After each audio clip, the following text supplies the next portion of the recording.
magandang hapon. Yan, dami kagadaan. Dito po tayo ngayon sa pamahalaang bayan ng Bato. Yan, magandang hapon po sa ating lahat. Dito po natin ginawa yung ating assessor's office. Yung nagbayad, nag-report tayo kasi pinapunta tayo dito sa assessor's office para doon sa bahay namin ni Padi.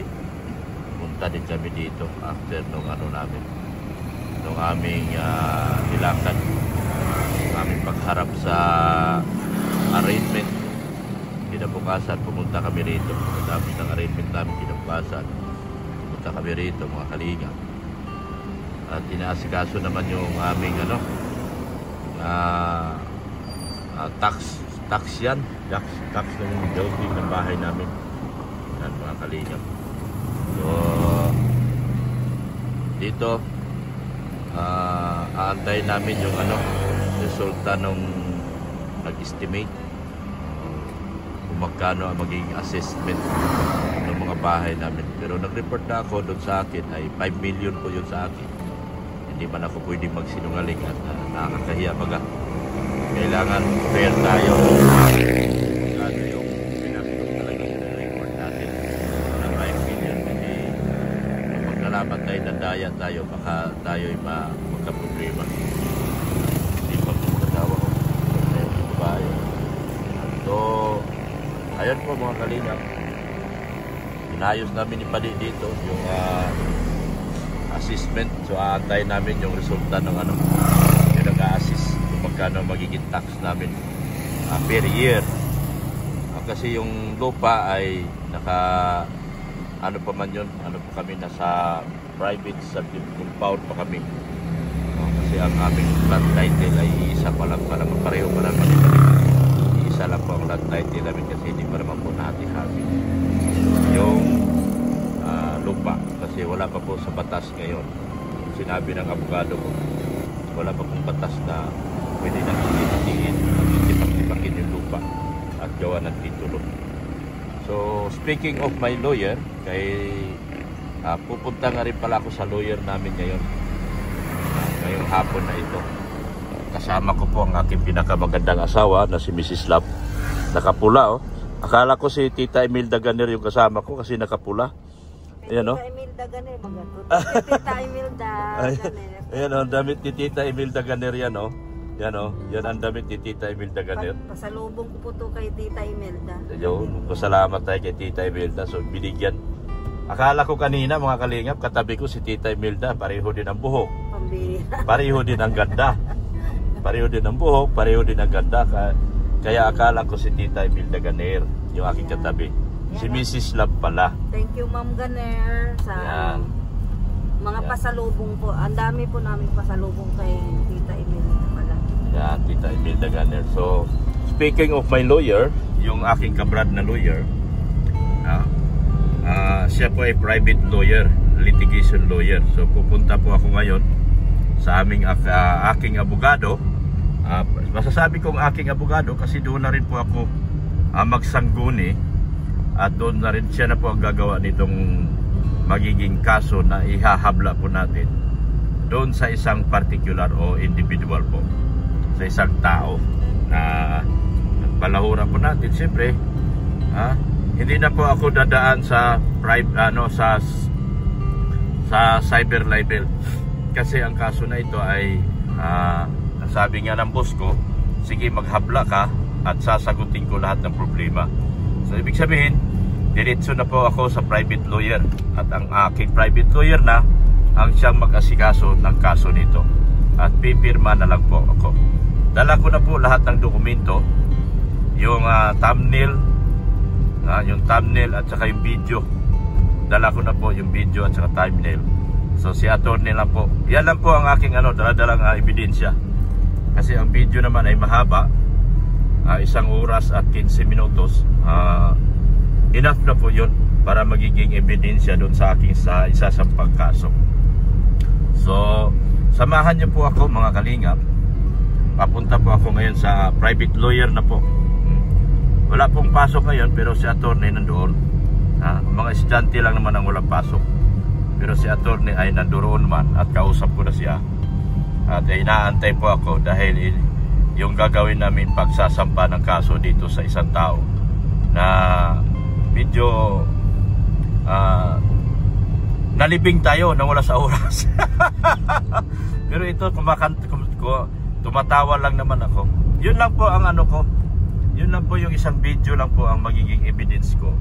At saka yung thumbnail na hawak-hawak ko ngayon.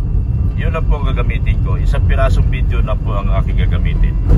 Yun lang po ang gagamitin kong ebidensya. Marami naman siyang nasabi doon. So patunayan na ano lang po. Yun lang po. Si attorney lang po ang mag-aaral. Kasi si attorney man ang gagawa ng kaso na ito.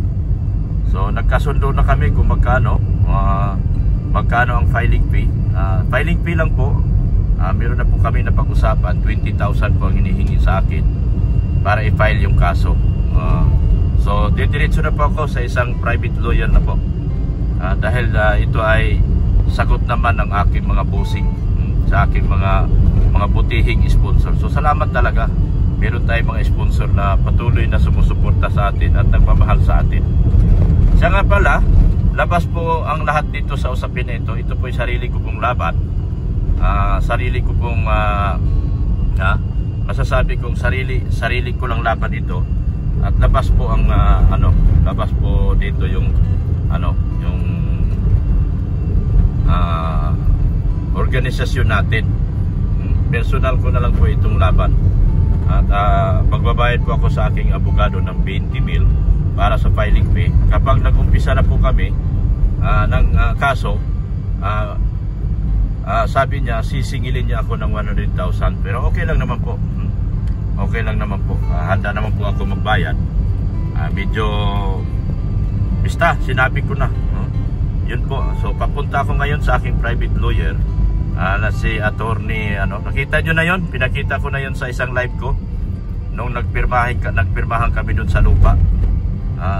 Siya po ang aking unang nakilalang abogado, so siya lang po ang dito sa DAET, so sa kanya lang po ako magsangkuni regarding dito sa anyway, hindi pa naman to isasampa kagad kasi siya pa ang gagawa pa lang naman siya, titignan pa lang niya yung mga ebidensya dito sa aking daladalang mga video at sa dalang mga thumbnail. Yan lang po ang ipapakita ko. Wala naman pong iba. Wala na po yung ibang live, di na po ako interesado doon. Di na po kayo. Sa isang live lang po ako naging interesado. At personal ko na po itong laban. Ulitin ko po, personal ko na po itong laban. At sana maintindihan nyo po ako. So papunta po ko ngayon sa aking private lawyer. Si attorney Lapat ba yun? Basta nakita nyo na at napanood nyo na po siya dito sa nung ipinakita ko nagpirmahan doon sa lupa namin na binili namin. Nagkapirmahan kasama yung mga may-ari. So let's go po. Samahan nyo po ako kay attorney. Salamat po ng marami mga kalingap. So ayun dito na tayo sa may HP. Malapit na tayo sa bahay ni attorney. Siya nga pala, hindi pala DENR, DAR pala, DER, Department of Agrarian Reform. Wala pa pong sinabi ang Department of Agrarian Reform na pwede na pong tituluhan yung mga loting tinipak-tipak doon sa isang lote na may titulo. Wala pa pong sinasabi yan ang pagkasabi sa amin ni attorney nitong aking pupuntahan na abogado na siyang makasikaso po dahil sa kaso na isasampa po natin. So po ulitin ko po, hindi po DENR, DAR po, Department of Agrarian Reform. Wala pa pong batas na yung isang titulo ay pwede nang titipak-tipakin. So hindi pa raw po na aprubahan. Pero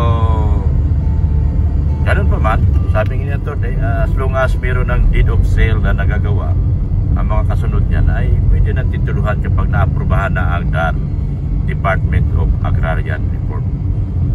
May mga deed of sale naman na nagagawa sa pagka nung lupa. So ayun, mga kalingap, parating na tayo kay kay attorney. Samahan niyo po ako. Yan. ito po yung DPWH,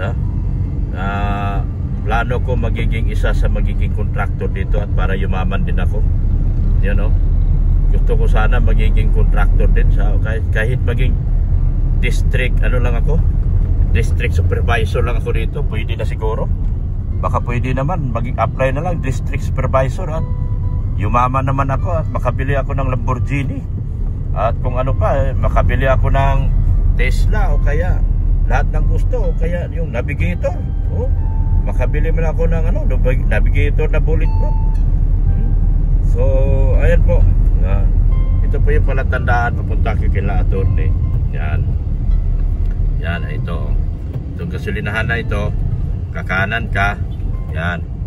Kanan ka dito sa may Yamaha gasolinahan. At ito na po. Ayan po, ayan. Salamat, nandiyan si attorney na. So, ito po ang bahay ni attorney. Yan. Naantay po tayo, bukas na yung gate. Nandiyan po si attorney. Nandiyan mga kotse. Siya po ay kopos. Ayan, bukas na po ang bahay. So sige po, bababa po muna ako at ayusin namin yung aming Mrs. Love, dito ka lang muna. Dito lang. Antayin mo lang ako dito kasi dadalhin ko itong cellphone ko kasi nandito sa cellphone ko yung yung mga ebidensya nandito po sa cellphone na ito. So sige, dyan ka lang muna Mrs. Love at mag-usap muna kami ni attorney at ipasa ko itong mga ebidensya na kailangan ni attorney at siya na pong gagawa ng kaso po, gagawa po ng mga tawag niyan kung anong basta ba siya nang gagawa po at pag naayos na pipirma na lang ako. Sige po, salamat po muna, bye bye muna Mrs. Love. Sige, dito lang ako, iwan lang at dito lang. Sige. Yan, pagkatapos namin doon sa abogado, ayos ko na. Punta naman kami dito sa doktor sa Medical Plaza kasi si Mrs. Love ay nakagat ni Kiko Barsaga. Sana bukas ang animal bite. Yan, nakagat si Mrs. Love ni Kiko Barsaga. Punta ka na mama. Kiko Barsaga, dali may bag, may pera ka dyan? Nakagat kasi siya ni Kiko Barsaga. Yung sobrang paglalambing ni Kiko Barsaga nakagat naman siya. Yan. So papunta siya sa doktor ng pusa kasi itong si Kiko Barsaga ay nangangagat. Maldito itong bata na to. Yan. Sana bukas. Yan animal bite. Sana bukas. Doon naman sa sa nilakad ko kanina, huwag po kayo mag-alala at kung ano lang naman ang i-recommend ng kung anong i-recommend ng aking abogado, doon lang naman tayo so huwag muna kayo magpapanik. Baka magpanik kayo. Basta sa lang tayo, sa katotohanan. Kung ano yung nilalaman ng video, yun lang din ang ating pag-uusapan doon sa gagawin na kaso ni attorney, ang aking private lawyer. So tignan natin, baka nandyan. Baka nandyan,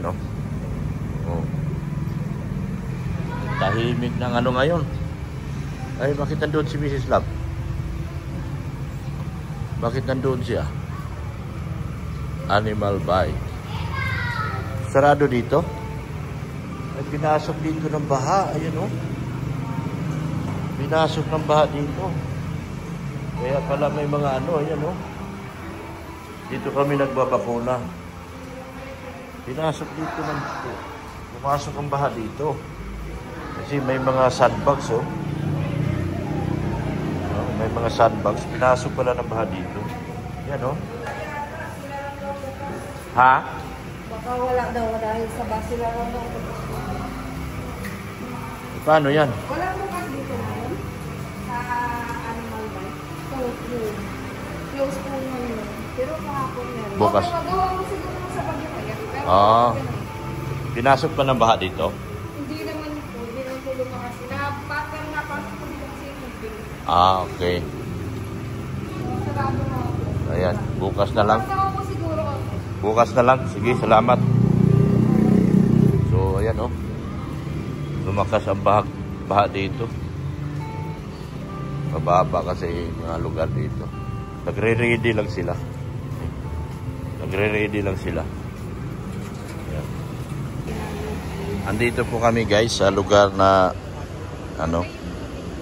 dito namin dito po sa lugar na ito nagsumpaan si Biancy at Ido. Dito po sila nagsumpaan. Yung kanila mga sumpaan at mga pangako. Yan. Ayan po yung mga yung mga bangka guys, yung mga kalingap. Dahil sa lakas po ng bagyo, inakyat po ng mga tao yung kanilang mga bangka. Yan po. Yan po ang lalaki ng alon ngayon oh.